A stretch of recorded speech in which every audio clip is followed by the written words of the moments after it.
Hello बच्चों, before starting the lecture एक important information आप लोगों के लिए है कि ये जो हमारा क्लास 11th का सिलेबस चल रहा है, ये पूरा सिलेबस यूट्यूब के ऊपर तो है ही सही, साथ साथ में ये पूरा सिलेबस हम ऐप और वेबसाइट के ऊपर भी करा रहे होंगे।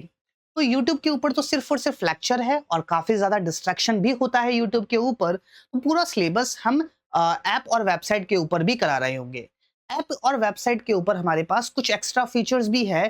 चलिए उनको सबसे पहले हम देखते हैं। क्या क्या फीचर्स हमारे पास मिलेंगे। सबसे पहली बात, डिस्ट्रैक्शन फ्री लर्निंग। यूट्यूब के ऊपर काफी ज्यादा हमारे पास डिस्ट्रैक्शन है, इधर उधर यहाँ से कोई दूसरी लिंक पर रिडायरेक्ट हो गए, दूसरी लिंक से तीसरी लिंक पर रिडायरेक्ट हो गए और बीच बीच में एड्स भी आते हैं, तो काफी ज्यादा डिस्ट्रैक्शन रहता है। ऐप और वेबसाइट के ऊपर कभी कोई डिस्ट्रैक्शन आपको देखने को नहीं मिलता है। तो एक distraction free learning, focus learning आपकी ऐप और वेबसाइट के ऊपर रहती है।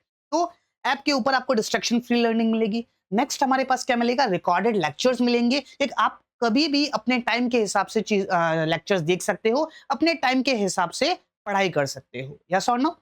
फिर नेक्स्ट जो फीचर है वो है पीडीएफ नोट्स। यूट्यूब के ऊपर कोई पीडीएफ नोट्स नहीं मिलेंगे। हमारे जो ऐप और वेबसाइट है उसके ऊपर जो भी हमने लेक्चर में पढ़ाया उसके पीडीएफ नोट्स भी अवेलेबल रहेंगे। तो ये एक इंपॉर्टेंट फीचर है जो हमारी ऐप और वेबसाइट के ऊपर आपको मिलेगा। नेक्स्ट हमारे पास कंप्लीट सिलेबस बाय दिसंबर। ये जो हमारा सिलेबस है ये हम बाय दिसंबर कंप्लीट कर लेंगे, जो क्लास 11th का सिलेबस है। ठीक है। अब देखो, हो सकता है कोई बच्चा इसको 2026 के अंदर ही देख रहा हो, मतलब ये जो लेक्चर है ये रिकॉर्ड हो रहा है 2026 के अंदर। तो कोई बच्चा इसको 2026 के अंदर ही देख रहा हो, कोई बच्चा 2027 के अंदर देख रहा हो, तो जब भी आप देख रहे हो 2027 के दिसंबर में भी हम ये सिलेबस, ये जो कोर्स है हमारी ऐप और वेबसाइट के ऊपर अवेलेबल रहेगा और ये सिलेबस हम दिसंबर तक कंप्लीट करा लेंगे। 2028 के अंदर भी अगर ऊपर वाले ने जिंदगी दी तो 2028 के अंदर भी हम ये सारी चीजें जो हो रही है, ये जब भी आप देख रहे हो उस साल के अंदर हमारा ये जो सिलेबस है ये कंप्लीट हो जाएगा बाय दिसंबर, अगर ऊपर वाले ने सेहत दी और जिंदगी दी तो। ओके, चलिए नेक्स्ट जो फीचर हमारे पास अवेलेबल है वो है chapter wise test after every chapter. के जैसे ही हमारा कोई चैप्टर कंप्लीट हुआ तो हर चैप्टर के बाद हम चैप्टर वाइज टेस्ट देंगे और ये जो टेस्ट होंगे ये आपको खुश करने वाले टेस्ट नहीं होंगे। मतलब ऐसा नहीं कि हम आपको आसान आसान सवाल देके आपके मार्क्स अच्छे आ रहे हैं और आपको ऐसा लगेगा कि यार वो काफी अच्छा सर ने पढ़ाया और मजा आ गया और नंबर भी अच्छे आ रहे हैं, ऐसा टेस्ट नहीं होगा।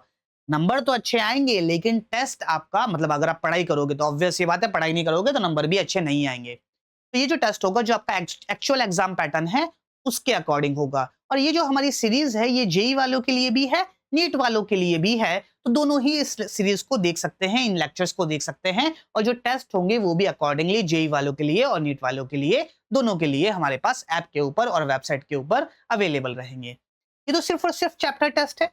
साथ साथ में आपको मेजर टेस्ट मिलेंगे आफ्टर एवरी 4 चैप्टर। जैसे ही 4 चैप्टर्स कंप्लीट हो जाएंगे एक मेजर टेस्ट आएगा जिसके अंदर चारों चैप्टर का सिलेबस रहेगा, क्योंकि एग्जाम के अंदर तो मिक्स क्वेश्चन आएंगे, चैप्टर वाइज क्वेश्चंस थोड़ी आएंगे, तो मिक्स क्वेश्चंस की प्रैक्टिस भी आपके पास यहां से हो जाएगी। तो यहां से आपकी मिक्स क्वेश्चन की प्रैक्टिस होना स्टार्ट होगी। इसके बाद जैसे ही हमारा सिलेबस कंप्लीट होगा आपको मिलेंगे full syllabus mock test. I think 8 to 10 आपको फुल सिलेबस मॉक टेस्ट मिलेंगे, जिसके अंदर एक्चुअल एग्जाम पैटर्न्स के अकॉर्डिंग फुल सिलेबस टेस्ट आपको वहां पे देखने को मिलेगा।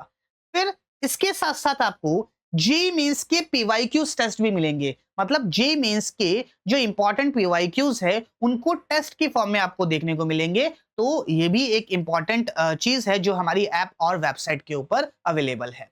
फिर इसके बाद doubt solving within 24 hours, that's my promise to you कि जो भी आपके डाउट्स होंगे वो 24 आवर्स में सॉल्व हो जाएंगे। या तो मैसेज के थ्रू, वहां पे डाउट सेक्शन है आप वहां पे मैसेज कर सकते हो, या फिर मेरे नंबर भी आपके पास होंगे वहां पे अवेलेबल होंगे, वहां से भी आप पर्सनल नंबर पे मैसेज करके भी डाउट पूछ सकते हो।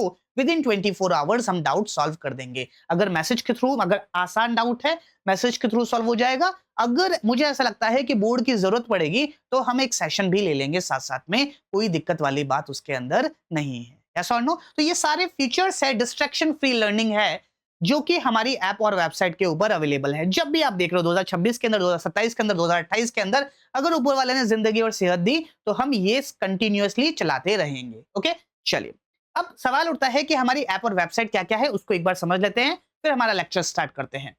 हमारी जो ऐप है ये प्ले स्टोर के ऊपर अवेलेबल है with the name Iqra physics. इस लोगो से आप कंफर्म भी कर सकते हो। ये सिर्फ और सिर्फ प्ले स्टोर पे है एंड्रॉइड यूजर्स के लिए। और जो हमारे iOS यूजर्स हैं या फिर वो बच्चे जो लैपटॉप के ऊपर लेक्चर्स देखते हैं उनके लिए हमारी वेबसाइट है। वेबसाइट का नाम है www.ikraphysics.com।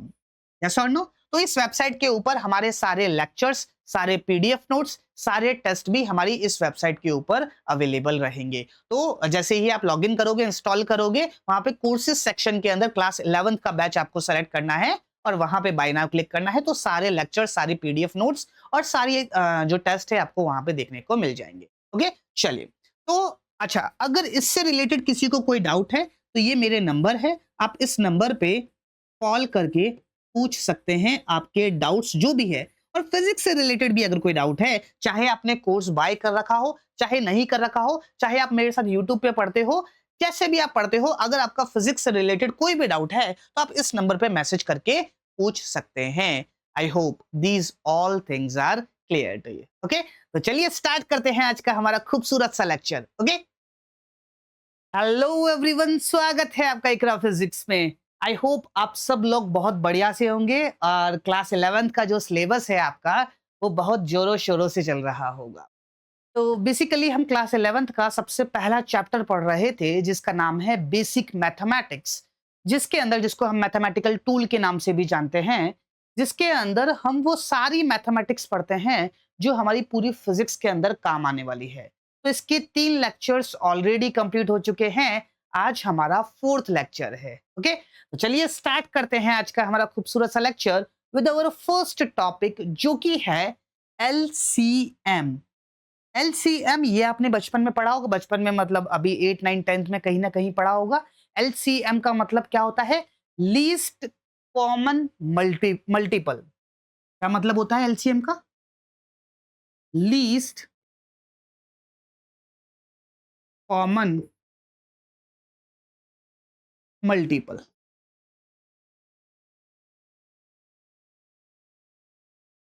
इसके नाम में ही इसका मतलब छुपा हुआ है। सबसे पहले मल्टीप्लाई करो, फिर कॉमन देखो और उसमें से सबसे छोटा देखो। कैसे? फॉर एग्जाम्पल, अगर कोई मुझे ऐसे पूछ ले कि फाइंड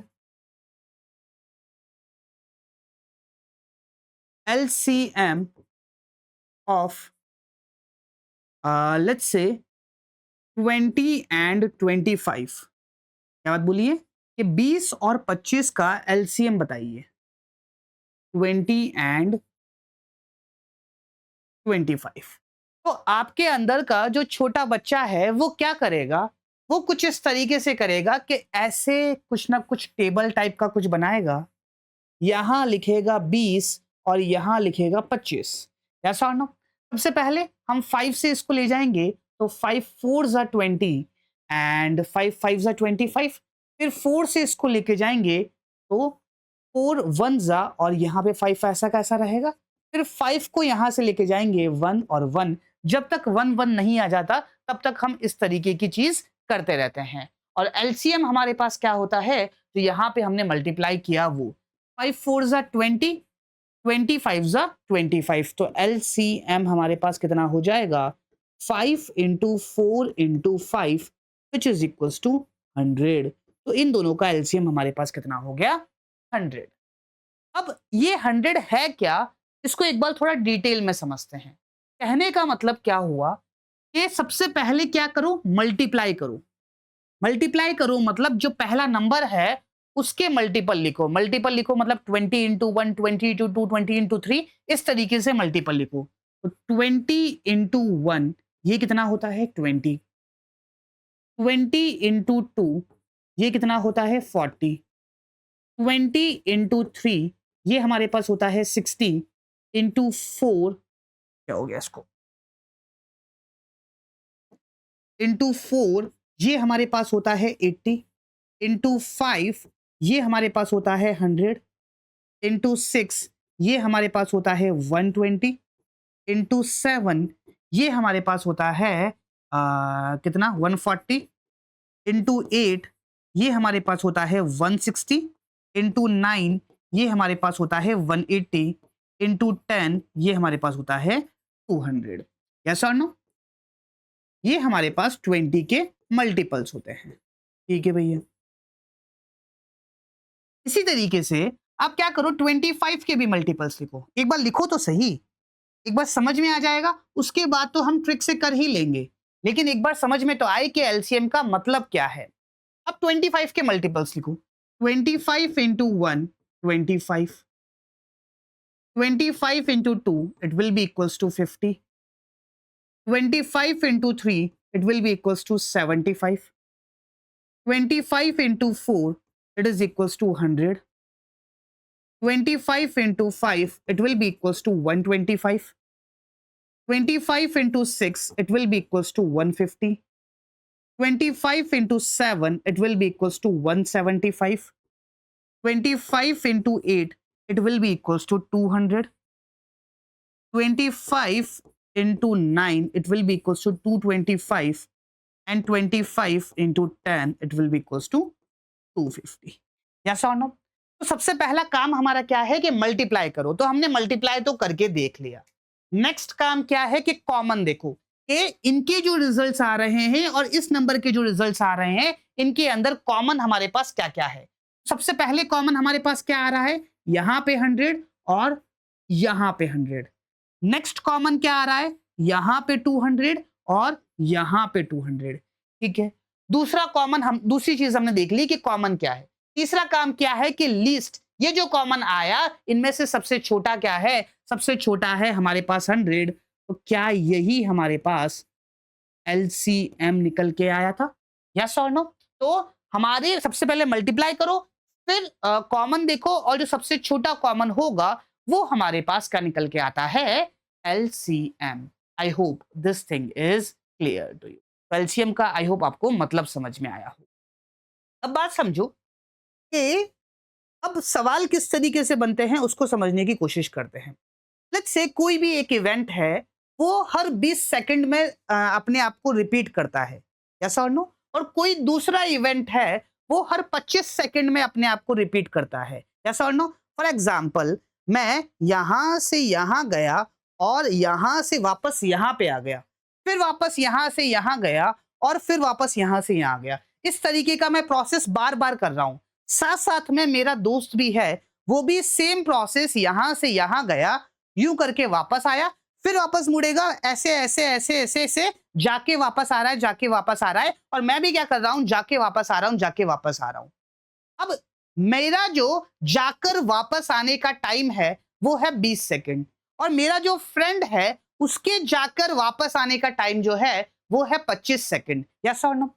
अब एक एक रिवॉल्यूशन जो मेरा हो जाएगा, जाके वापस आना, एक राउंड जब मेरा हो जाएगा, तब कितना टाइम गुजर चुका होगा, 20 सेकंड। और इतने टाइम के अंदर मेरा फ्रेंड कहां पे होगा, कहीं जाकर वापस कहीं बीच में आ रहा होगा, तब उसका एक कंप्लीट रिवॉल्यूशन नहीं हो चुका होगा। यस और नो? अब अगर मुझसे सवाल के अंदर ये बात बोल दी गई कि आपने t इक्वल्स टू 0 पे, मतलब 0 सेकंड के ऊपर आप दोनों एक साथ चलना स्टार्ट हुए, आप और आपका फ्रेंड दोनों एक साथ चलना स्टार्ट हुए, आप यहां पहुंच गए, आपका फ्रेंड कहीं पीछे कहीं पीछे कहीं पीछे है, तो आपका जब एक कंप्लीट राउंड हो जाएगा, आपका फ्रेंड कहीं पीछे होगा। क्यों? क्योंकि उसको एक राउंड कंप्लीट करने में कितना टाइम लगेगा, 25 सेकंड। आपको लग रहा है 20 सेकंड, तो आप जब यहां पे पहुंच गए तो आपका फ्रेंड कहीं यहां पे होगा। तो उस एग्जामिनर ने सवाल पूछ लिया कि कितने टाइम के बाद अगेन आप जो राउंड है साथ साथ में स्टार्ट करोगे। यस और no? I hope this thing is clear. अब बात समझो, तो इसके लिए आप क्या करोगे कि ऐसे सोचोगे कि मुझे लग रहे हैं 20 सेकंड, इसको लग रहे हैं 25 सेकंड, तो मेरा एक राउंड हो गया, फिर जब इसका राउंड हुआ तो मैं आगे बढ़ गया, फिर इसका तीसरा राउंड हुआ तो मैं आगे बढ़ गया, इस तरीके से बढ़ता जाएगा बढ़ता जाएगा बढ़ता जाएगा। और अगर आप इन दोनों का एलसीएम निकालोगे 20 और 25 का, तो ये हो जाएगा 100 सेकंड। 100 सेकंड के बाद क्या हो रहा होगा, मेरे 5 राउंड कंप्लीट हो चुके होंगे और मेरा जो दोस्त है उसके 4 राउंड कंप्लीट हो चुके होंगे, और हम दोनों एक साथ चलते जा रहे होंगे। बात समझ आई? मतलब उसके बाद भी वो चेंज होगा, लेकिन हम दोनों स्टार्ट जो करेंगे वो एक साथ ही स्टार्ट करेंगे। तो हमसे सवाल के अंदर यही बात पूछी थी कि कितने टाइम के बाद दोनों वापस एक साथ स्टार्ट करेंगे, तो वो होगा 100 सेकंड। तो इस तरीके का जो सवाल होता है कि दोनों के टाइमिंग अलग-अलग है या फिर एलसीएम के सवाल आपको देखने से धीरे-धीरे प्रैक्टिस से पता चल जाएँगे। आई होप मैंने आपको हल्का सा एक एग्ज़ाम्पल दे दिया कि इस तरीके के सवालों में हमसे बेसिकली अगर हमको एलसीएम आता होगा तो हम चीज़ों को आसान कर सकते हैं। यस और नो? आई होप इसके अंदर किसी को कोई डाउट नहीं है। अब एग्ज़ाम में आप किस तरीके से सोचोगे? एग्ज़ाम में आप ये देखोगे कि आपके पास 2 नंबर थे। कौन-कौन से नंबर थे? आपके पास 2 नंबर थे, 20 और 25। सबसे पहले आप देखोगे कि सबसे बड़ा कौन है? बड़ा भैया हमारे पास 25 है। बिगर नंबर, ठीक है? अब इसके मल्टीपल करना स्टार्ट करोगे 25, 50, 75, 100 जैसे-जैसे मल्टीपल करते जाओगे वैसे-वैसे सोचते जाओगे कि ये जो नंबर आ रहा है क्या ये 20 का भी मल्टीपल है या नहीं है? और जहां पे ये पहली बार हो जाए वही मेरा एलसीएम है। कैसे? 25 के मल्टीपल करते जाओ 25, 50, 50 क्या 20 का मल्टीपल है? नहीं। 75 क्या 75 20 का मल्टीपल है? नहीं। फिर 100 क्या 100 20 का मल्टीपल है? हाँ है। और क्या ये पहली बार आ रहा है? बिल्कुल पहली बार आ रहा है, तो 100 हमारे पास एलसीएम हो जाएगा। I hope this thing is clear to you. इस तरीके से आपको चीजों को सोचना है और समझना है। यस और नो? फॉर एग्जाम्पल अगर मैं आपसे कहूं कि लेट्स से आप मुझे ये बात बताइए कि 5 और लेट्स से 12 इन दोनों का मल्टीपल बताइए। 5 और 12 का एलसीएम बताइए कि एलसीएम मेरे पास क्या होगा। तो देखो दोनों में से बड़ा नंबर कौन सा है? 12। फिर 12 वन जा 12, 12 टू जा 24 क्या 5 की टेबल में आएगा? नहीं। 24 फिर 12 थ्री जा 36 क्या 5 की टेबल में आएगा? नहीं। 12 फोर जा 48 क्या 5 की टेबल में आएगा? नहीं। 12 फाइव जा 60 क्या 5 की टेबल में आएगा? बिल्कुल आएगा। तो इन दोनों का एलसीएम कितना हो जाएगा? 60। I hope this thing is clear to you. तो इस तरीके से आपको चीजों को सोचना है और समझना है। यस और नो? चलिए, अगर आपको चीजें समझ में आई तो आप मुझे ये बात बताइए कि 3 और 15 का एलसीएम क्या होगा? 3 और 15 का एलसीएम क्या होगा? वीडियो को पॉज कीजिए और सोचिए। तो सिंपल सा फंडा, बड़ा नंबर कौन सा है? 15 है। 15 है तो 15 की टेबल स्टार्ट करूंगा। 15 वन जा 15 क्या 3 की टेबल में आएगा? बिल्कुल आएगा। तो इन दोनों का एलसीएम कितना हो जाएगा? 15। I hope this thing is clear to you. तो इस तरीके से हम एलसीएम का कारवा आगे बढ़ाते हैं और इस तरीके से हम चीजों को सोचते हैं। यस और नो? अब कई बार क्या होता है कि जैसे हमको फ्रैक्शन को ऐड करने में एलसीएम बड़ा मदद करता है। किस तरीके से? फॉर एग्जाम्पल अगर मुझे ऐसा गिवन में है कि 1/2 प्लस 1/3 करना है। यस और नो? तो हम क्या करते हैं, इन दोनों को ऐड करने के लिए जो सबसे पहले नीचे जो गिवन में है 2 और 3 इनका एलसीएम देखते हैं। 2 और 3 का एलसीएम कितना हो जाएगा? 3 की टेबल स्टार्ट करो, बड़ा कौन है? 3। 3 की टेबल स्टार्ट करो। 3 वन जा 3 क्या 2 आता है क्या? नहीं। 3 टू जा 6 क्या 2 आता है क्या? बिल्कुल आता है। तो इन दोनों का एलसीएम कितना हो जाएगा? 6। ठीक है भैया। अब मैं जिस तरीके से बोल रहा हूं, क्योंकि ये तो आसान है, मैं जिस तरीके से बोल रहा हूं उस तरीके से सोचोगे तो कितना भी कॉम्प्लिकेटेड आपके पास इस तरीके का एडिशन आ जाए आप उसको कर सकते हो। मेरे पास एलसीएम आया 6, तो मुझे क्या करना है? इस 2 को भी 6 बनाना है, इस 2 को भी 6 बनाना है और इस 3 को भी मुझे 6 बनाना है। 2 को 6 अगर बनाना है तो मुझे 2 के अंदर क्या मल्टीप्लाई करना पड़ेगा? 3। तो मैं क्या कर रहा हूं, दोनों तरफ मतलब न्यूमरेटर और डिनोमिनेटर के अंदर 3 से मल्टीप्लाई और 3 से डिवाइड कर रहा हूं। मतलब न्यूमरेटर के अंदर भी 3 से मल्टीप्लाई कर रहा हूं और डिनोमिनेटर के अंदर भी 3 से मल्टीप्लाई कर रहा हूं। क्या मैं ऐसा कर सकता हूं? क्या बिल्कुल कर सकता हूं। ये 3 से 3 कैंसिल हो जाएगा, अगेन हमारे पास 1/2 आ जाएगा। ऐसा करने से क्या हुआ? 1/2 इंटू 3 तो 6 बन गया और ऊपर 3 आ गया, तो यहां पे क्या आएगा? 3। I hope this thing is clear to you. ठीक है भैया। अब 3 को मुझे 6 बनाना है तो मुझे इसको 2 से मल्टीप्लाई करना पड़ेगा और जब डिनोमिनेटर से किया तो न्यूमरेटर से भी करना पड़ेगा और यहां पे प्लस साइन है तो +2 आ जाएगा। So it will be equals to 5/6। I hope this thing is clear to you. यहीं पे ही अगर यहाँ पे माइनस साइन होता तो यहाँ पे भी माइनस आता और यहाँ पे भी हमारे पास माइनस आता। I hope this thing is clear to you. Okay, चलिए अगर ये बात समझ में आई तो आप मुझे ये बात बताइए कि 1 by let's say 1/7 माइनस 1/3, इन दोनों को सॉल्व करके बताइए कि इसका आंसर क्या होगा, मतलब 1/7 माइनस 1/3 हमारे पास क्या होगा।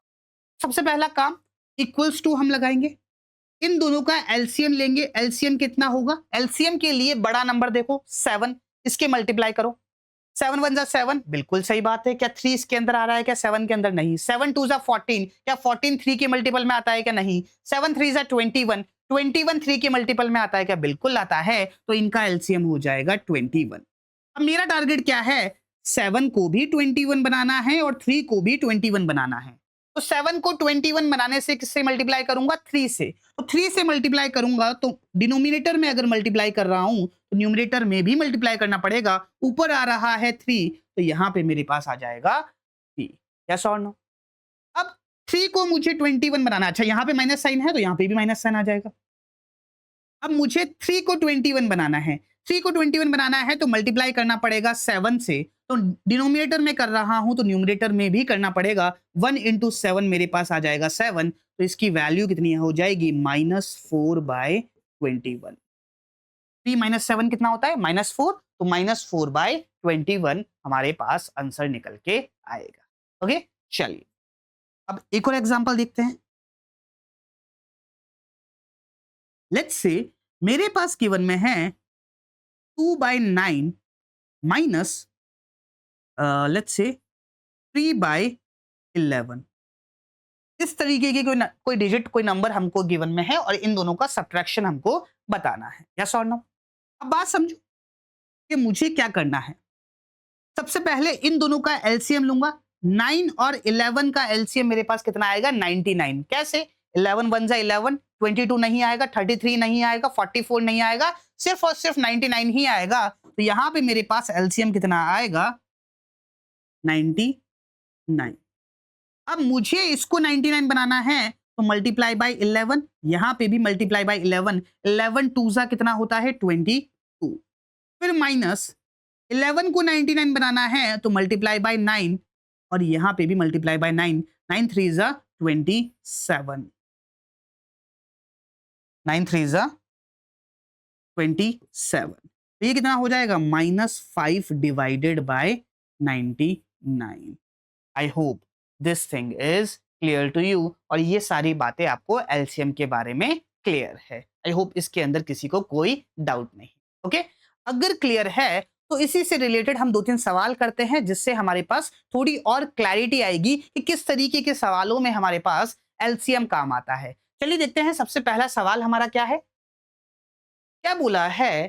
To pendulums of different lengths start swinging together, one completes an oscillation after every 4 seconds and other completes after every 6 seconds. After how many seconds will they next be in sync at the starting position?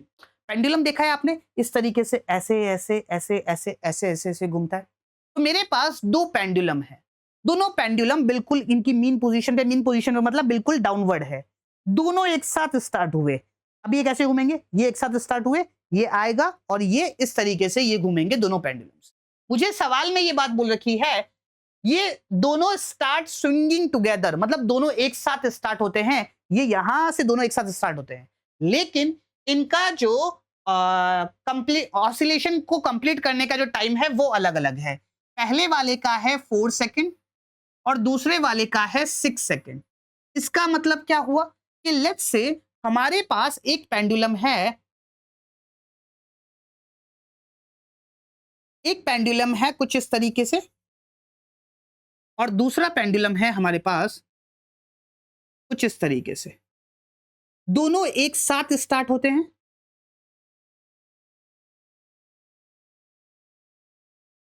दोनों t equals to 0 पे एक साथ start होते हैं, लेकिन इसका time period है 4 second, इसका टाइम पीरियड है 6 सेकंड। इसका टाइम पीरियड है 4 सेकंड। इसका मतलब क्या हुआ? इसका मतलब ये हुआ कि इसको यहां से अपनी एक्सट्रीम पोजीशन पे पहुंच के वापस यहाँ पे जाके वापस यहाँ पे आने में जो टाइम लगता है वो लगता है 4 सेकंड, और इसका टाइम पीरियड 6 सेकंड है। इसका मतलब क्या हुआ कि इसको वापस यहाँ से एक्सट्रीम पोजीशन पे जाके वापस यहाँ पे आने में जो टाइम लगता है वो 6 सेकंड लगता है। तो मुझसे सवाल में ये बात पूछी है कि कितने सेकंड के बाद ये वापस एक साथ इस पोजीशन से स्टार्ट होंगे एक ही डायरेक्शन के अंदर। I hope this thing is clear to you. अब बात समझो, इसका मतलब क्या हुआ कि जब ये वापस स्टार्ट होंगे तो इसके भी कुछ ना कुछ रिवॉल्यूशन हो चुके होंगे और इसके भी कुछ ना कुछ रिवॉल्यूशन हो चुके होंगे। मतलब जो टाइम होगा वो 4 का भी मल्टीपल होगा और 6 का भी मल्टीपल होगा। और हमसे ये बात पूछिए कि आफ्टर कितने टाइम बाद, पहली बार ही बात पूछी है कि कितने टाइम बाद वापस, वापस मतलब ये इवेंट हो गया, इसके जस्ट बाद ये इवेंट वापस कब होगा। तो क्या हमसे इनडायरेक्टली वो एलसीएम पूछना चाह रहा है, यस और नो? और एलसीएम पूछना चाह रहा है तो क्या मैं ऐसा बोल सकता हूं कि 4 सेकंड और 6 सेकंड के एलसीएम के लिए सबसे पहले मुझे बड़ा नंबर देखना पड़ेगा 6 सेकंड, इसके मल्टीपल करने पड़ेंगे। 6 वन जा 6, क्या 4 आता है? 4 के टेबल में 6 आता है क्या? नहीं। 6 टू जा 12, क्या 4 के टेबल में 12 आता है क्या? बिल्कुल आता है। तो t इक्वल्स टू 12 सेकंड के ऊपर वापस ऐसा हो रहा होगा कि ये दोनों पेंडुलम हमारे पास इसकी मीन पोजीशन से वापस एक साथ बढ़ रहे होंगे। अब इसको समझो कि 12 सेकंड के बाद क्या हो गया, क्या हो चुका होगा। इसका टाइम पीरियड है 4 सेकंड, इसका मतलब इसने अपने 3 रिवॉल्यूशन कर लिए होंगे 12 सेकंड के बाद और चौथा रिवॉल्यूशन स्टार्ट कर रहा होगा। इसका टाइम पीरियड है 6 सेकंड, इसका मतलब इसने अपने 2 रिवॉल्यूशन कर लिए होंगे और इसका तीसरा रिवॉल्यूशन स्टार्ट हो रहा होगा और ये दोनों वापस इसी पोजीशन से मूव कर रहे होंगे साथ साथ।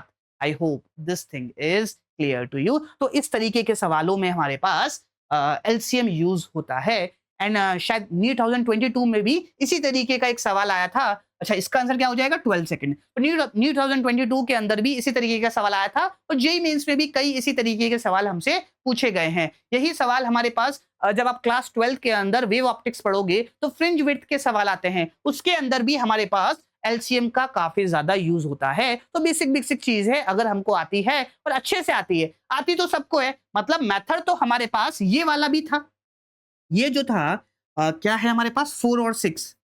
मेथड तो हमारे पास ये वाला भी था, लेकिन इतना पेन नहीं चलाना है हमको। हमको मतलब पेन तो ऑब्वियसली चलाना है, लेकिन ये जो चीजें हैं, कुछ चीजें हमको दिमाग में रखनी है। ये जो चीजें हैं क्या हमने दिमाग से ही कर ली कि फटाफट हमारे पास एलसीएम कितना आएगा? 12।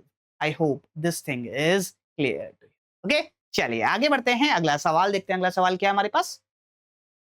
क्या बोला है? 3 resistances 3R, 5R and 10R are connected in parallel. What is their equivalent resistance? अब देखो, रेजिस्टेंस वैसे तो आप क्लास 12th में पढ़ते हो, लेकिन 10th में भी पढ़ के आए हो कि जब भी मेरे पास रेजिस्टेंस पैरेलल के अंदर कनेक्टेड होंगे तो मेरे पास 1/R इक्विवेलेंट कितना होता है? ये होता है 1/R1 plus 1/R2 plus 1/R3। क्या यही मेरे पास R इक्विवेलेंट होता है जब मेरे पास रेजिस्टेंस पैरेलल के अंदर कनेक्ट होते हैं? अगर नहीं पता है तो मैंने बता दिया आपको, क्लास 12th में आप वापस पढ़ लोगे। वैसे तो आप क्लास 10th के अंदर, क्लास 10th से फ्रेशली आए होंगे और हो सकता है कोई बच्चे ड्रॉपर हो सकता है कोई बच्चे 12th के अंदर हो, तो वो पढ़ चुके होंगे कि पैरेलल के अंदर जब भी रेजिस्टर्स कनेक्टेड होते हैं तो उनका इक्विवेलेंट हम इस फॉर्मूले से निकालते हैं। अगर नहीं पता था तो मैंने बता दिया, 12th के अंदर वापस पढ़ लोगे। ठीक है भैया। तो मेरे पास 3 रजिस्टर है, 3R, 5R और 10R, तीनों पैरेलल के अंदर कनेक्टेड है। तो मैं ये बात बोल सकता हूं 1/R equivalent it should be equals to 1/3R plus 1/5R plus 1/10R। अब एलसीएम लेना है। सर आर की टर्म्स में कैसे एलसीएम ले? आर आर का तो हमको टेबल आता ही नहीं है, 5R का टेबल तो आता ही नहीं है हमको, तो 5 का टेबल आता है। 10R का टेबल तो आता ही नहीं है हमको, तो 10 का टेबल आता है। नहीं ले सकते तो आर को कॉमन ले लो, 1/R। अंदर क्या बचेगा? 1/3 plus 1/5R plus 1 sorry R तो हटा दिया ना, 1/5 प्लस 1/10। यस और नो? अब बात समझो, अब क्या करना पड़ेगा? एलसीएम लेना पड़ेगा। 2 का एलसीएम लेना मैंने सिखाया था, अब 3 आ गया मेरे पास। तो देखो यहां पे 3, 5, 10 सबसे बड़ा कौन है? सबसे बड़ा है हमारे पास 10। ठीक है। तो यहाँ पे हम क्या करेंगे, 10 के मल्टीपल लेना स्टार्ट करेंगे। 10 वन जा 10 और चेक करेंगे कि जो मल्टीपल हमारे पास आ रहा है क्या वो 5 के टेबल में एज वेल एज 3 के टेबल में, दोनों के टेबल में आता है या नहीं आता है। अगर जैसे ही मेरे पास फर्स्ट टाइम ऐसा होगा कि जो मल्टीपल है वो 5 के टेबल में एज वेल एज 3 के टेबल में आ रहा है, तो वही हमारे पास एलसीएम हो जाएगा। कैसे? जैसे 10 वन जा 10, क्या वो 5 के टेबल में आता है? आता है, लेकिन 3 के टेबल में नहीं आता, तो 10 एलसीएम नहीं होगा। 10 टू जा 20, 25 के टेबल में आता है, 3 के टेबल में नहीं आता है, तो वो एलसीएम नहीं होगा। 10 थ्री जा 30, 35 के टेबल में आता है और 3 की टेबल में भी आता है, 3 10 जा 30। तो क्या मैं ऐसा कह सकता हूं कि इनका एलसीएम मेरे पास कितना हो जाएगा? 30। आई hope this thing is clear. अब एलसीएम मैंने लिख लिया, अब इनको कन्वर्ट भी करना है। चलिए, यहां पे ये हमारा 1/r, 3 को 30 बनाना है तो मल्टीप्लाई बाय 10, मल्टीप्लाई बाय 10 तो ऊपर आएगा 10, यहाँ पे प्लस है तो प्लस। 5 को 30 बनाना है तो मल्टीप्लाई बाय 6, मल्टीप्लाई बाय 6 तो ये हो जाएगा +6। 10 को 30 बनाना है तो मल्टीप्लाई बाय 3, मल्टीप्लाई बाय 3 तो यहाँ पे आ जाएगा 3। तो 1/r इक्विवेलेंट की वैल्यू हमारे पास ये निकल के आई। तो ये क्या हो जाएगा? 10 और 6 16 और 16 और 3 19। तो 1/r इक्विवेलेंट मेरे पास कितना आएगा? 19 डिवाइडेड बाय 30r। और अगर मुझे r इक्विवेलेंट निकालना है तो उल्टा कर दो, तो ये हो जाएगा 30r बाय 19। तो इस तरीके से ये जो एलसीएम है इसका यूज करके हमने इक्विवेलेंट रेजिस्टेंस निकाला। I hope this thing is clear to you. और आई होप आपको 3 अगर मेरे पास आ जाए तो उनका एलसीएम हम किस तरीके से निकालते हैं वो समझ में आया होगा कि सबसे बड़ा नंबर लो, उसके मल्टीपल लिखो और जो भी मल्टीपल आ रहा है वो दोनों की टेबल में आना चाहिए, सिर्फ एक ही टेबल में आने से काम नहीं चलेगा। I hope this thing is clear to you. Okay, चलिए आगे बढ़ते हैं, अगला सवाल देखते हैं। अगला सवाल क्या है हमारे पास? क्या बोला है? 3 signals in a circuit flash at an interval of 15 ms। आप मुझे ये बात बताइए कि ये जो m लिखा हुआ है इसका मतलब क्या है? s से तो हमारे पास सेकंड होता है। स्मॉल m क्या डिनोट करता है? याद करो लेक्चर नंबर 3, वहां पे हमने आपको बताया था स्मॉल m डिनोट करता है मिली को, which is 10 to the power -3, which is equals to 1/1000। तो मुझे सवाल के अंदर क्या बात बोल रखी है कि 3 सिग्नल है किसी सर्किट के अंदर, वो फ्लैश करते हैं at an interval of 15 millisecond, 20 millisecond and 30 millisecond. If they all flash together at t equals to 0, at what time will they all flash together again? क्या बात है कि कोई एक सर्किट है मेरे पास, इलेक्ट्रिकल सर्किट है, उसके अंदर 3 सिग्नल्स हैं। Let's say this is our first signal, this is our second signal and this is our third signal. ठीक है, और क्या बात बोली है कि ये फ्लैश करते हैं at an interval of 15 millisecond. मतलब कि अगर ये अभी जला तो 15 मिलीसेकंड के बाद वापस जलेगा। ये अभी जला तो कितने मिलीसेकंड के बाद? 20 मिलीसेकंड के बाद वापस जलेगा। ये अभी जला तो कितने मिलीसेकंड के बाद? 30 मिलीसेकंड के बाद वापस जलेगा। तो मुझसे सवाल में ये बात पूछी है कि t इक्वल्स टू 0 पे, मतलब जब आपने इन तीनों को देखा तो ये एक साथ जले, अब कितने टाइम के बाद ये वापस एक साथ जलेंगे? t इक्वल्स टू 0 पे मतलब जब आपने देखना स्टार्ट किया, तो जब आपने देखना स्टार्ट किया तो ये एक साथ जले, अब कितने टाइम के बाद ये वापस एक साथ जलेंगे? यस और नो? तो हमारे दिमाग में कहीं ना कहीं इस तरीके के सवालों की एक इमेज बन गई है कि जब भी कोई इवेंट एक साथ हो रहा है और पीरियोडिक इवेंट है कि कुछ टाइम बाद वापस ये रिपीट हो रहा है, ये रिपीट हो रहा है, ये रिपीट हो रहा है, तो कितने टाइम के बाद वो इवेंट वापस होगा? जब भी ऐसा सवाल आएगा तो कहीं ना कहीं एलसीएम का उसके अंदर रोल होगा। तो कहीं ना कहीं हमको ये बात नजर आती है कि एलसीएम का इसके अंदर रोल है। और अगर एलसीएम का रोल है तो 15, 20 और 30 इनका एलसीएम मेरे पास कितना होगा? सबसे पहले हम वो निकालते हैं। फॉर एग्जाम्पल इसके अंदर अगर मैं देखूं तो सबसे बड़ा नंबर क्या है? 30। 30 के मल्टीपल देखो, 30 वन जा 30, क्या 20 की टेबल में 30 आता है क्या? नहीं। फिर 30 टू जा 60, क्या 20 की टेबल में 60 आता है? बिल्कुल आता है। क्या 15 की टेबल में 60 आता है? बिल्कुल आता है। तो एलसीएम मेरे पास कितना हो जाएगा? 60 मिलीसेकंड। इसका मतलब क्या हुआ कि 60 मिलीसेकंड के बाद ये वापस एक साथ जलेंगे। So the correct answer of this question would be option number fourth. इसको और डिटेल में समझो। इक्वल्स टू जीरो पे ये एक साथ जले, 60 मिली सेकेंड जब हो जाएंगे तब क्या होगा? ये 4 बार जल के चौथी बार जल रहा होगा, यस और नो? पहली बार जला, फिर दूसरी बार जलेगा 30 मिली सेकेंड पे, फिर तीसरी बार जलेगा 45 मिली सेकेंड पे, फिर चौथी बार जल रहा होगा कब? 60 मिली सेकेंड पे। ये तीसरी बार जल रहा होगा और ये दूसरी बार जल रहा होगा कब? 60 मिली सेकेंड पे, और ये तीनों एक साथ उस टाइम पे जल रहे होंगे। So the correct answer of this question would be 60 millisecond. और हमने कैसे निकाला? एलसीएम निकाल के। I hope this thing and the concept of LCM is clear. Okay? चलिए अब हम चलते हैं हमारे नेक्स्ट टॉपिक के ऊपर, जो कि है हमारा फंक्शन। फंक्शन क्या होता है समझने की कोशिश करेंगे। आपने कई बार देखा होगा कि अलग अलग वेरिएबल, सर ये वेरिएबल क्या होता है, ये एक नया नाम आपने ले लिया। सबसे पहले समझते हैं, फंक्शन को समझने से पहले वेरिएबल को। वेरिएबल हमारे पास क्या होता है? ऐसी चीज जिसकी वैल्यू हमारे पास कांस्टेंट नहीं है। ऐसी चीज जिसकी वैल्यू हमारे पास कांस्टेंट नहीं है।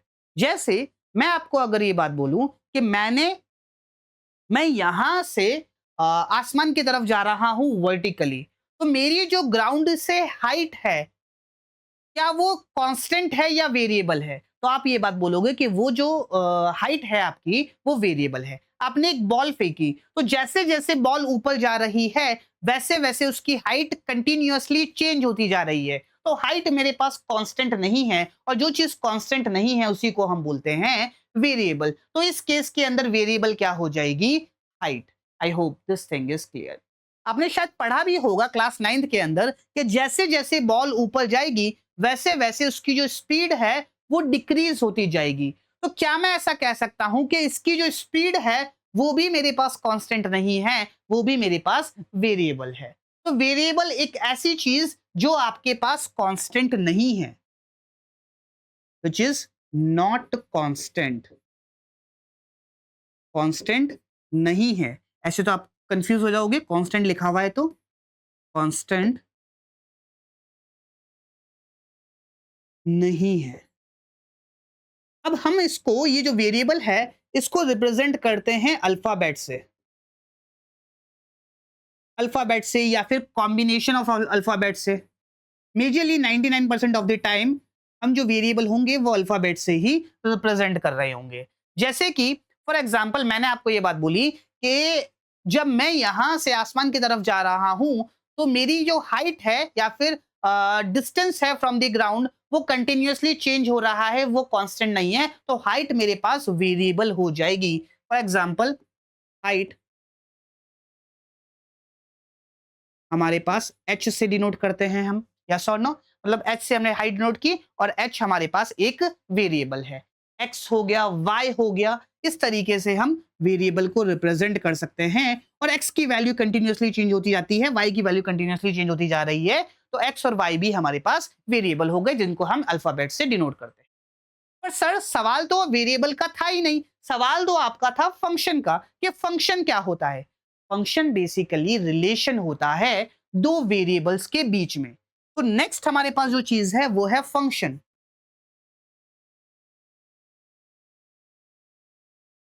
फंक्शन हमारे पास क्या है? It is a it is a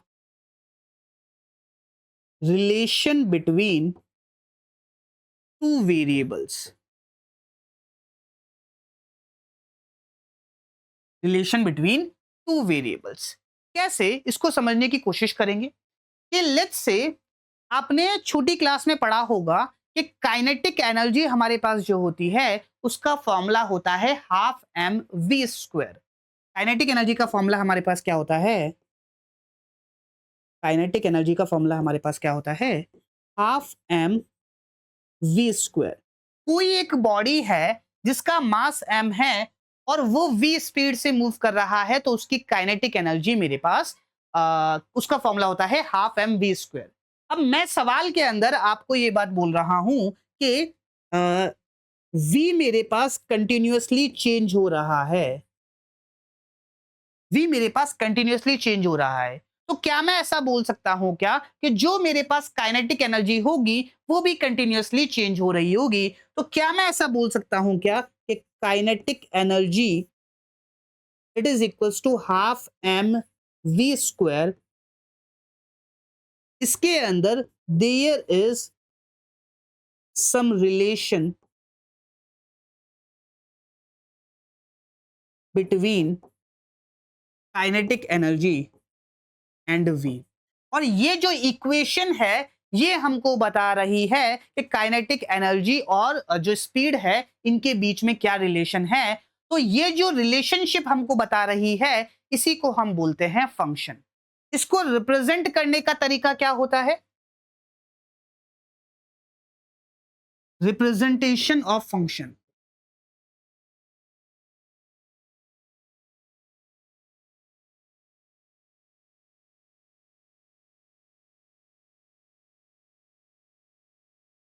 जैसे मैंने ये बात बोली कि y is a function of x, तो इसको रिप्रेजेंट करने का तरीका हमारे पास कुछ इस तरीके से होता है, y is equals to f bracket के अंदर x। तो इसका मतलब क्या हुआ? y is a function of x। इसी तरीके से अगर मैं ये काइनेटिक एनर्जी वाला एग्जांपल लूं तो यहां पे काइनेटिक एनर्जी ये हमारे पास किसका फंक्शन है?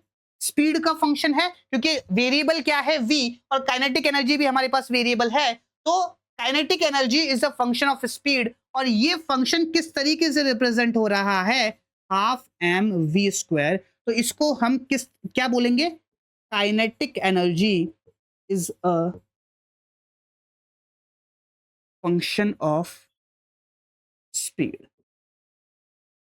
I hope this thing is clear to you. Okay, अब ये जो हमारे पास दो वेरिएबल्स है इनके अंदर एक जो वेरिएबल होता है वो होता है इंडिपेंडेंट,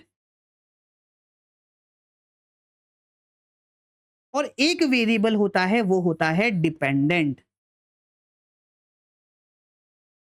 फॉर एग्जाम्पल अगर मैं बात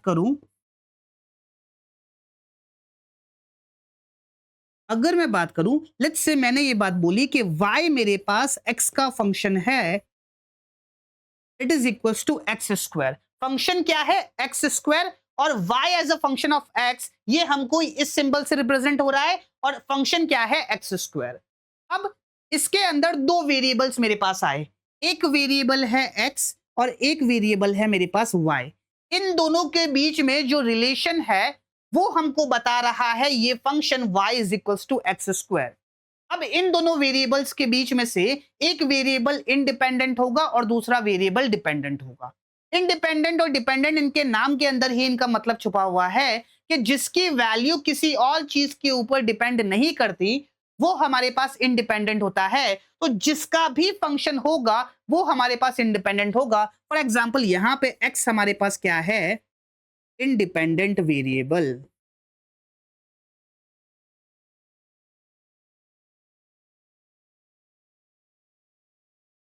और क्योंकि y की वैल्यू x के ऊपर डिपेंड है तो y हमारे पास क्या है? Dependent variable.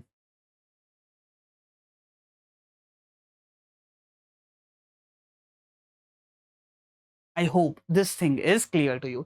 जिसकी वैल्यू किसी के ऊपर डिपेंड नहीं कर रही वो हमारे पास इंडिपेंडेंट वेरिएबल, और जिसकी वैल्यू दूसरे वेरिएबल के ऊपर डिपेंड कर रही है उसको हम बोलते हैं dependent variable. I hope this thing is clear to you. For example इसी एग्जाम्पल को हम नेक्स्ट पेज पे लिखते हैं, y is equals to x square. अब x की वैल्यू तो मैं कुछ भी ले सकता हूं, कोई भी रियल नंबर ले लो। x की वैल्यू तो मैं कुछ भी ले सकता हूं। कैसे? अगर मैं x की वैल्यू लेता हूं 0 तो ये मैंने इंडिपेंडेंटली कोई भी वैल्यू ली है, इसीलिए x मेरे पास कैसा वेरिएबल हो गया? Independent variable. लेकिन y की वैल्यू मेरे पास x के ऊपर डिपेंड कर रही है। अगर x की वैल्यू 0 है तो y की वैल्यू भी मेरे पास कितनी हो जाएगी? 0। x की वैल्यू अगर मैं 1 रखता हूं, y की वैल्यू कितनी हो जाएगी? 0। x की वैल्यू अगर मैं 1 रखता हूं तो y की वैल्यू कितनी हो जाएगी, 1 का square which is equals to 1। अगर मैं x की वैल्यू 2 रखता हूं तो y की वैल्यू कितनी हो जाएगी, 2 का square which is equals to 4। तो y की वैल्यू x के ऊपर डिपेंड कर रही है, इसीलिए मैंने ये बात कही कि y is independent, sorry y is dependent variable, और x की वैल्यू मैं अपनी मर्जी से ले रहा हूं तो x is my independent variable, उसकी वैल्यू किसी और के ऊपर डिपेंड नहीं करती है। I hope this thing is clear to you, and I hope इसके बारे में आपको कोई किसी तरीके का डाउट नहीं है। अब इसी चीज के अंदर अगर मैं थोड़ा और एग्जाम्पल लूं, examples of function, examples of function,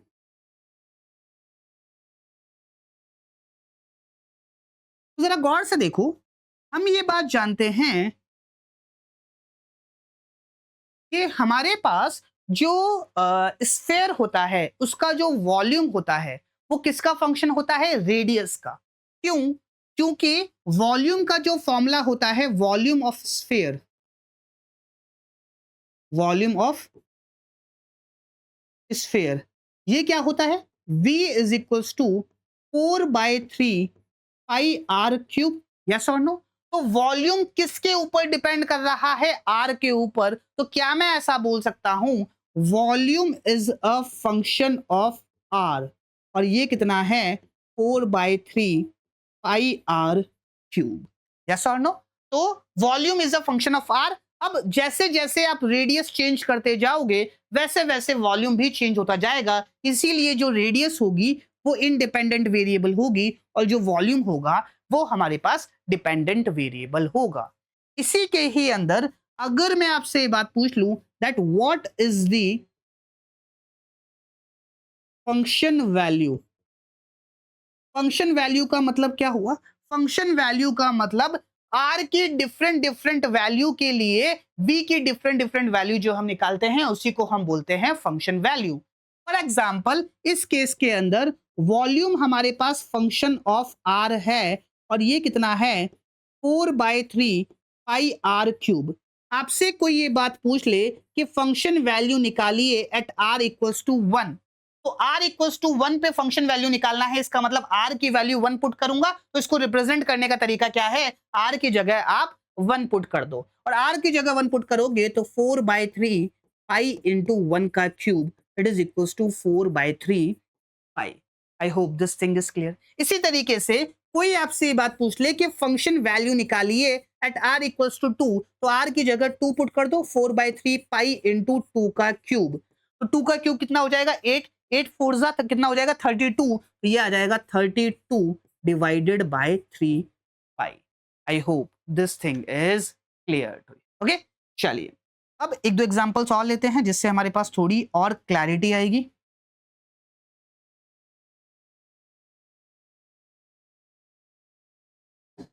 जैसे अगर मैं बात करूं सरफेस एरिया की, सरफेस एरिया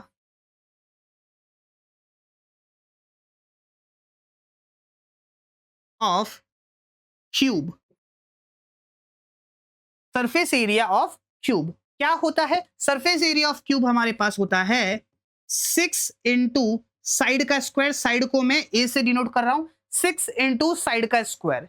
तो क्या मैं ऐसा बोल सकता हूं, this is a relation between two variable, एक वेरिएबल है साइड विच इज ए और दूसरा वेरिएबल है capital A which is my area, yes और नो। यहां पे आप दोनों ए हो रहे हैं तो एल लिख लो, 6 इंटू एल का स्क्वायर। तो एक वेरिएबल मेरे पास लेंथ हो जाएगी which is length of each side, और ए मेरे पास क्या हो जाएगा, सरफेस एरिया, यस और नो। इसको रिप्रेजेंट कैसे करेंगे, area is a function of L, it is equals to 6 into L square.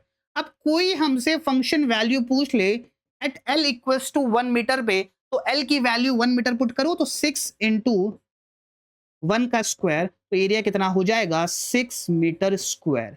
Area की यूनिट कितनी हो जाएगी, 6 मीटर स्क्वायर। इसी तरीके से कोई हमसे फंक्शन वैल्यू पूछ ले एट एल इक्वल्स टू 2, तो एल की वैल्यू 2 पुट करो तो 2 का स्क्वायर, 2 का स्क्वायर 4, 6 4 जा 24 metre square. I hope this thing is clear. Okay, तो इस तरीके से हम फंक्शन वैल्यू निकालते हैं। इस तरीके से हम फॉर एग्जाम्पल इस तरीके से हम फंक्शन को लिखा करते हैं।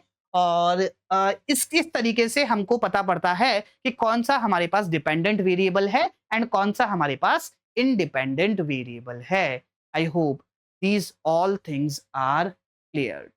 ओके, चलिए अब इसी के अंदर हमारे पास एक टॉपिक और आता है which is domain and range of function. Domain का मतलब क्या होता है कि जो मेरे पास इंडिपेंडेंट वेरिएबल है उसकी सारी पॉसिबल वैल्यूज। डोमेन का मतलब क्या होता है? डोमेन डोमेन का मतलब होता है all possible values of independent variable. समझाऊंगा उसको, एक बार डेफिनेशन लिख लेते हैं। दूसरी है हमारे पास रेंज। रेंज का मतलब क्या होता है? All possible values of dependent variable. जो भी इंडिपेंडेंट वेरिएबल की पॉसिबल वैल्यूज होती है उसको हम बोलते हैं डोमेन, और जो भी डिपेंडेंट वेरिएबल की पॉसिबल वैल्यूज होती है उसको हम बोलते हैं रेंज। किस तरीके से समझने की कोशिश करेंगे? फॉर एग्जाम्पल मैंने ये बात कही कि y is a function of x और ये है मेरे पास एक्स स्क्वायर। यस और नो? अब x की वैल्यू तो मैं कुछ भी ले सकता हूं, तो वो जो कुछ भी है वही मेरे पास है डोमेन। मतलब x की जितनी भी पॉसिबल वैल्यूज है वो डोमेन कहलाएगा और y की जितनी भी पॉसिबल वैल्यूज है वो हमारे पास रेंज कहलाएगा। तो इस केस के अंदर हमारे पास जो डोमेन होगा, x की वैल्यू मैं कुछ भी ले सकता हूं बट रियल होनी चाहिए, तो ऑल रियल नंबर्स। इसी तरीके से x की कुछ भी वैल्यू, लेट्स से मैंने x की वैल्यू 1 रखी तो y की वैल्यू भी मेरे पास 1 का स्क्वायर हो जाएगी। मतलब यहां पे रियल नंबर पुट करने पे y की वैल्यू भी मेरे पास रियल नंबर ही आएगी, और रियल नंबर आएगी तो y की जितनी भी पॉसिबल वैल्यूज होती है उसको हम बोलते हैं रेंज। तो रेंज हमारे पास क्या हो जाएगी? All real numbers. सर ऐसे तो हम हमेशा ही कुछ भी वैल्यूज पुट कर सकते हैं, तो हमेशा डोमेन हमारे पास ऑल रियल नंबर्स ही आएगा और रेंज हमारे पास हमेशा ऑल रियल नंबर्स ही आएगी। नहीं बेटा, ऐसा पॉसिबल हमेशा नहीं होगा। क्यों नहीं होगा समझने की कोशिश करेंगे।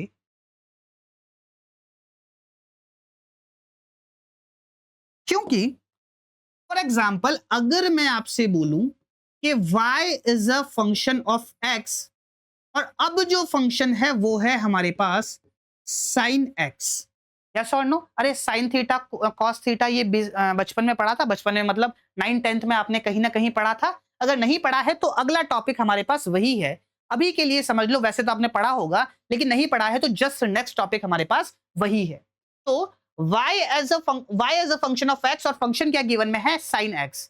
अब हम ये बात जानते हैं कि ये जो x है ये तो कोई भी वैल्यू ले सकता है, मतलब इसकी वैल्यू हमारे पास कोई भी रियल नंबर हो सकती है, लेकिन y जो हमारे पास लाई करेगा ये हमेशा मेरे पास -1 से 1 के बीच में लाई करेगा। ये हमारे पास कहलाता है क्लोज्ड ब्रैकेट। क्लोज्ड ब्रैकेट का मतलब -1 भी इंक्लूडेड है, और -1 भी इंक्लूडेड है और इस तरफ भी क्लोज ब्रैकेट है, इसका मतलब 1 भी इंक्लूडेड है, और इसके अंदर लिखा हुआ है मतलब all values between -1 and 1 including -1 and 1। तो इसका मतलब क्या हुआ? All values between -1 and 1 including -1 and 1। -1 and 1। I hope this thing is clear. तो क्लोज ब्रैकेट का मतलब आपको पता होगा। तो यहां पे मेरे पास डोमेन क्या हो जाएगा? डोमेन मेरे पास हो जाएगा रियल नंबर्स, और यहाँ पे हमारे पास ये हो जाएगी रेंज, और रेंज मेरे पास सिर्फ और सिर्फ -1 से 1 के बीच में ही है, इंक्लूडिंग -1 एंड 1। तो हमेशा ऐसा नहीं होगा कि डोमेन और रेंज मेरे पास रियल नंबर्स ही होंगे। मेरे पास डोमेन और रेंज चेंज भी हो सकते हैं। इसके और एग्जांपल्स जब हम साइन थीटा कॉस थीटा पढ़ेंगे, जो कि हमारा नेक्स्ट ही होगा, वहां पे हम देखेंगे। तो आई होप आपको डोमेन और रेंज के बारे में पता पड़ा कि डोमेन क्या क्या है और रेंज हमारे पास क्या क्या है। कि डोमेन वो चीज, मतलब डोमेन बेसिकली हमारे पास क्या है कि जो भी हमारा इंडिपेंडेंट वेरिएबल है उसकी जितनी भी पॉसिबल वैल्यूज है उसको हम बोलेंगे डोमेन, और जो हमारा डिपेंडेंट वेरिएबल है उसकी जितनी भी पॉसिबल वैल्यूज है उसको हम बोलेंगे range. I hope this thing is clear. एक बार लेक्चर की लेंथ देख लेते हैं। अगर लेक्चर लंबा हो गया है तो नहीं हुआ है ना। चलिए नेक्स्ट टॉपिक देखते हैं। नेक्स्ट टॉपिक हमारे पास क्या है, ट्रिग्नोमेट्री हम स्टार्ट करने जा रहे हैं, और अब हम देखने जा रहे हैं रिगार्डिंग एंगल्स। कि सबसे पहला ट्रिग्नोमेट्री के अंदर हमारा जो टॉपिक है वो है एंगल। एंगल बेसिकली क्या होता है, देखो अगर मैं आपसे ये बात पूछूं कि अगर मैं आपसे ये बात पूछूं कि मैं यहां से यहां चला तो मैं कितना डिस्टेंस चला, तो आप क्या करोगे, यहां से लेके यहां तक जो भी मेरी चलने की लेंथ है वो मेजर कर लोगे और आप ये बात बोलोगे कि मैं इतना डिस्टेंस चला। यस और नो? डिस्टेंस आपने मेजर किया लेंथ को मेजर करके। यस और no? Length of the path को मेजर करके आपने डिस्टेंस मेजर किया। लेकिन ये तो हमारे पास लीनियर मोशन हो गया, जहां पे मैं यहां से यहां जा रहा हूं, यहां से यहां जा रहा हूं, यहां से यहां जा रहा हूं, ये लीनियर मोशन हो गया। यहीं पे ही अगर मेरा मोशन रोटेशनल मोशन हो तो मैं किस तरीके से चीजों को मेजर करूंगा, तो उन चीजों को मेजर करने के लिए हमारे पास आता है एंगल। कैसे? फॉर एग्जाम्पल अगर मैं आपसे ये बात कहूं कि लेट्स से ये कोई मेरे पास ये रिमोट है, ये रिमोट रोटेट कर रहा है कुछ इस तरीके से, इनिशियल पोजीशन ये है और ये कुछ इस तरीके से रोटेट कर रहा है। तो t इक्वल्स टू 0 पे यहां पे है और t इक्वल्स टू 2 सेकंड पे यहां पे है, तो ये कितना रोटेट किया ये कौन बताएगा, ये बताएगा हमको angle. I hope this thing is clear to you. तो जब भी मेरे पास रोटेशन में कितना रोटेट किया ये चीज जाननी हो तो वो हमको बताता है angle. I hope this thing is clear to you. तो सबसे पहली बात एंगल की, एंगल को रिप्रेजेंट करने का तरीका क्या है, वैसे तो हम कैसे भी रिप्रेजेंट कर सकते हैं, जो स्टैंडर्ड तरीका है वो रिप्रेजेंटेशन का है थीटा से। इसको हम क्या बोलते हैं, ये एक सिंबल है जिसको हम रिप्रेजेंट करते हैं, जिसको हम बोलते हैं थीटा। क्या बोलते हैं, थीटा। यस और नो? अब एंगल को रिप्रेजेंट करने का तरीका है थीटा से। अब एंगल होता क्या है कि जब भी मेरे पास सर्कुलर कोई भी बॉडी रोटेट कर रही होगी तो वो कितना रोटेट करी उसको हम बोलते हैं, वो रिप्रेजेंट करते हैं एंगल से। यस और no? For example let's say कोई पार्टिकल मेरे पास यहां पे है, ठीक है, कोई पार्टिकल मेरे पास यहां पे है और वो चलना स्टार्ट हुआ स्टार्ट हुआ स्टार्ट हुआ, एक सर्कुलर पाथ के अंदर वो पार्टिकल मूव कर रहा है। लेट्स से पार्टिकल फाइनली मेरे पास यहां पे पहुंच गया, और पार्टिकल फाइनली मेरे पास यहां पे पहुंच गया, तो फाइनली मेरे पास पार्टिकल यहां पे है। कोई आपसे ये बात पूछ ले कि ओरिजिन के रिस्पेक्ट में ये पार्टिकल कितना रोटेट किया, तो आप कैसे रिप्रेजेंट करोगे, बाय मेजरिंग दी एंगल। कौन सा एंगल, ये वाला एंगल। ये जो थीटा है इसको हम बोलते हैं angle. I hope this thing is clear to you. बात समझ आई? अब ये हमारे पास रेडियस और ये जो लेंथ है इसको हम बोलते हैं आर्क। ठीक है, आई होप इसके अंदर किसी को कोई दिक्कत वाली बात नहीं है। ठीक है भैया। अब एंगल को मेजर करने के लिए हमारे पास मल्टीपल यूनिट्स है। सबसे पहली यूनिट क्या है, जो एसआई यूनिट है, जिसको आप हमेशा याद रखोगे कि भले ही मतलब आम दिनों में जो एंगल हम मेजर करते हैं वो डिग्री में मेजर करते हैं, लेकिन अगर सिर्फ और सिर्फ आपको एंगल ही पूछा है और कोई यूनिट नहीं गिवन में है तो आपको वो रेडियन के अंदर लिखनी है। तो मेजर करने के लिए जो सबसे पहली यूनिट है वो है हमारे पास रेडियन। ठीक है। दूसरी यूनिट जो हमारे पास है वो है डिग्री। और भी यूनिट्स हैं, उनके ऊपर थोड़ी देर बाद में आएंगे। अभी इन दोनों की बात करते हैं कि एंगल को मेजर करने के लिए हमारे पास जो यूनिट है वो है रेडियन, और जो दूसरी यूनिट है वो है हमारे पास डिग्री। यस और नो? अब बात समझो कि अगर मैं सर्कल की बात करूं तो सर्कल पे अगर कोई पार्टिकल कंप्लीट 360 डिग्री एंगल बना लेता है, दिस एंगल यहां से लेके यहां तक कंप्लीट 360 डिग्री एंगल बना लेता है, तो इसको हम बोलते हैं। अच्छा, एक और इंपॉर्टेंट बात कि अगर कोई पार्टिकल यहां से कंप्लीट रिवॉल्यूशन कर लेता है तो हम ये बात बोलते हैं कि वो 360 डिग्री एंगल बना रहा है।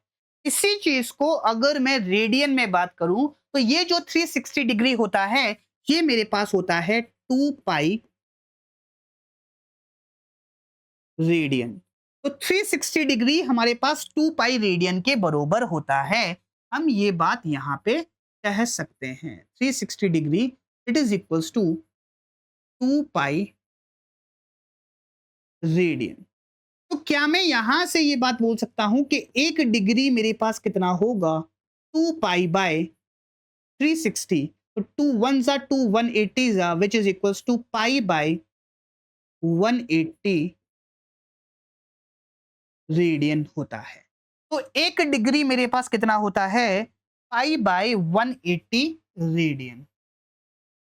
आई होप इसके अंदर किसी को कोई दिक्कत वाली बात नहीं है। ठीक है भैया। अब ये कैसे आया? मतलब 360 2 पाई, तो 1 डिग्री 2 पाई बाय 360 कैसे आया? ये वही बात हो गई कि मेरे पास 10 केले 20 रुपए के हैं, तो एक केला कितने का होगा?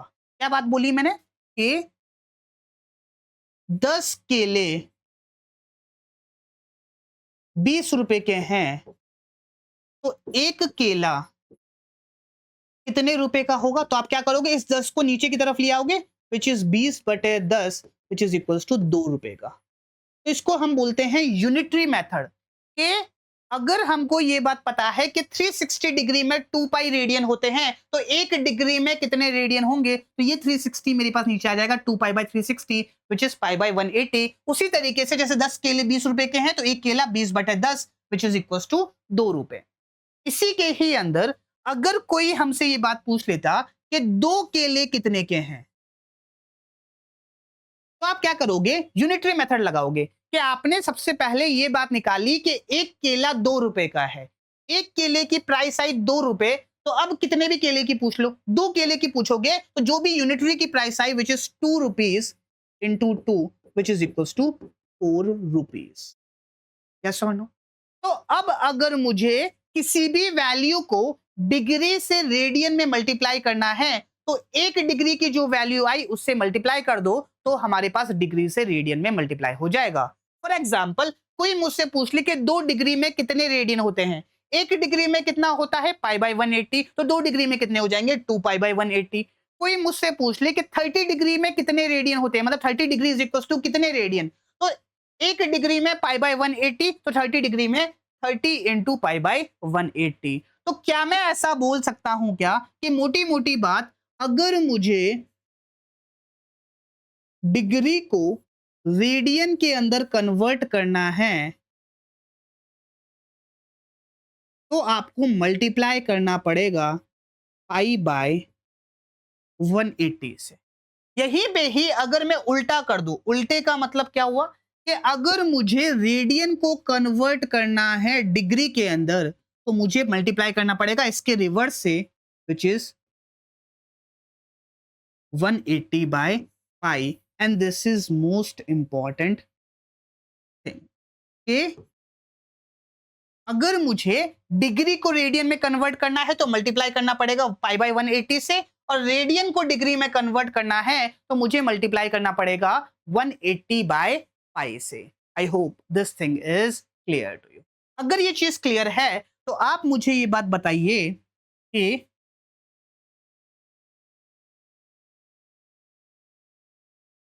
30 डिग्री कितने रेडियन होंगे? 30 डिग्री को रेडियन में कन्वर्ट करो, तो 30 डिग्री को रेडियन में कन्वर्ट करना है तो मल्टीप्लाई करना पड़ेगा पाई बाय 180 से। तो 30 इंटू पाई बाय 180 तो 31 जा 36 जा तो ये हो जाएगा π/6। ठीक है। नेक्स्ट, अगर मैं आपसे पूछूं कि 45 डिग्री को रेडियन में कन्वर्ट करो तो ये कितना हो जाएगा? 45 इंटू π/180। 45 टू जा 90, 90 टू जा 180, तो 45 इंटू 4 हो जाएगा, तो ये हो जाएगा π/4 रेडियन। ये क्या है? रेडियन। यहाँ पे भी रेडियन। तो इसी तरीके से आपको कुछ स्टैंडर्ड डिग्री की वैल्यूज रेडियन में याद होनी चाहिए। कैसे? कौन कौन सी है? 30, 45, 60 डिग्री। 30 का था π/6, तो 60 डिग्री कितना हो जाएगा? 2π/6 विच इज π/3। फिर हमारे पास क्या हो जाएगा? 90 डिग्री π/2। फिर हमारे पास हो जाएगा 120 डिग्री।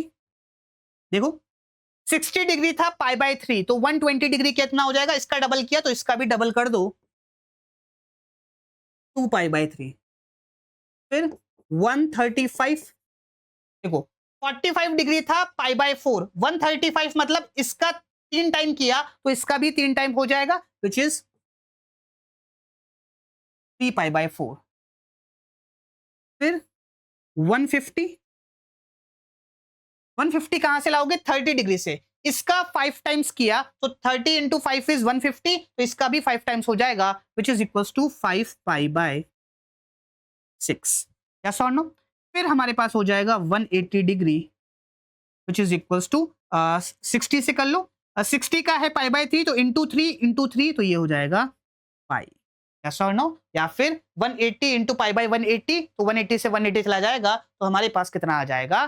Pi radian. यहीं पे ही अगर मैं बात करूं 360 डिग्री, तो 360 डिग्री मेरे पास कितना हो जाएगा? 2 पाई। और ये बात तो हमने इनिशियली बोल दी थी कि 360 डिग्री हमारे पास कितना होता है? 2 पाई। I hope this thing is clear to you. Okay, चलिए नेक्स्ट इंपॉर्टेंट बात जो हमारे लिए है वो ये है कि अगर मैं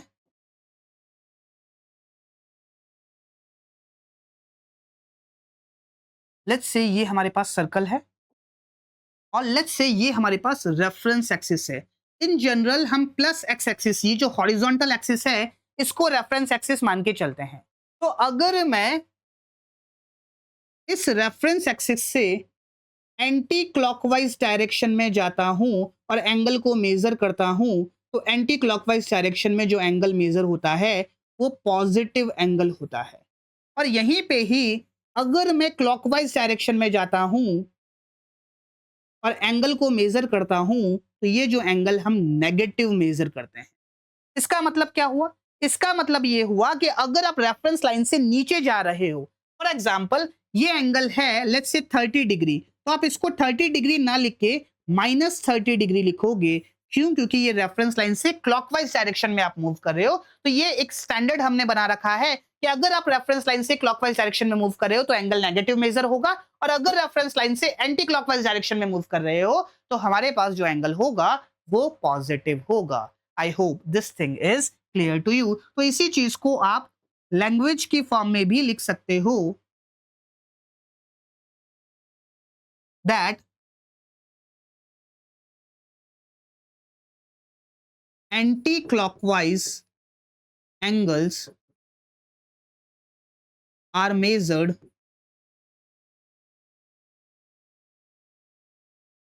positive and clockwise angles are measured negative. ये नेगेटिव है, ये पॉजिटिव है। ऐसे शॉर्ट शॉर्ट में आप चीजों को लिख सकते हो, एंटी क्लॉकवाइज, क्लॉकवाइज और पॉजिटिव और नेगेटिव। इसी तरीके से जैसे अगर आपको इंक्रीजिंग लिखना हो तो इंक्रीजिंग ऊपर की तरफ और डिक्रीजिंग मेरे पास नीचे की तरफ, इस तरीके से भी आप चीजों को रिप्रेजेंट कर सकते हो। I hope this thing is clear to you. और ये बातें आपको एंगल के बारे में क्लियर हुई होगी। बात समझ आई? अब सवाल उठता है कि जो मैं आपको ये बात बता रहा था कि एंगल मेजर करने की क्या हमारे पास सिर्फ और सिर्फ दो ही यूनिट है, रेडियन और डिग्री, या क्या इसके अलावा भी और कोई यूनिट है? तो जी हाँ, इसके अलावा भी हमारे पास और भी यूनिट है जो कि है मिनट एंड सेकंड। मिनट को रिप्रेजेंट करने का तरीका है एक डैश और सेकंड को रिप्रेजेंट करने का तरीका है डबल डैश। यस और नो? अब ये मिनट और सेकंड वो टाइम वाले नहीं हैं, ये एंगल को मेजर करने के ही तरीके हैं। और रिलेशन हमारे पास क्या होता है कि 1 डिग्री हमारे पास होता है 60 मिनट और 1 मिनट हमारे पास होता है 60 सेकंड। तो ये रिलेशन भी हमको याद रखना है। I hope this thing is clear to you कि इनके बीच में क्या रिलेशन है। 1 डिग्री हमारे पास 60 मिनट होता है और 1 मिनट हमारे पास 60 सेकंड होता है। तो 1 डिग्री के अंदर कितने सेकंड हो जाएंगे? 3600 सेकंड हो जाएंगे। आई होप इसके अंदर किसी को कोई डाउट नहीं है। तो ये कुछ इंपॉर्टेंट बातें थी हमारे पास एंगल्स के लिए। तो आज के लिए हम यहीं तक रखते हैं। कल इससे रिलेटेड जो भी सवाल है उनको सॉल्व करेंगे, फिर ट्रिग्नोमेट्रिक फंक्शंस के ऊपर आएंगे। Okay, so that's it from my side for today. Thank you so much everyone. पढ़ते रहिए। All the best.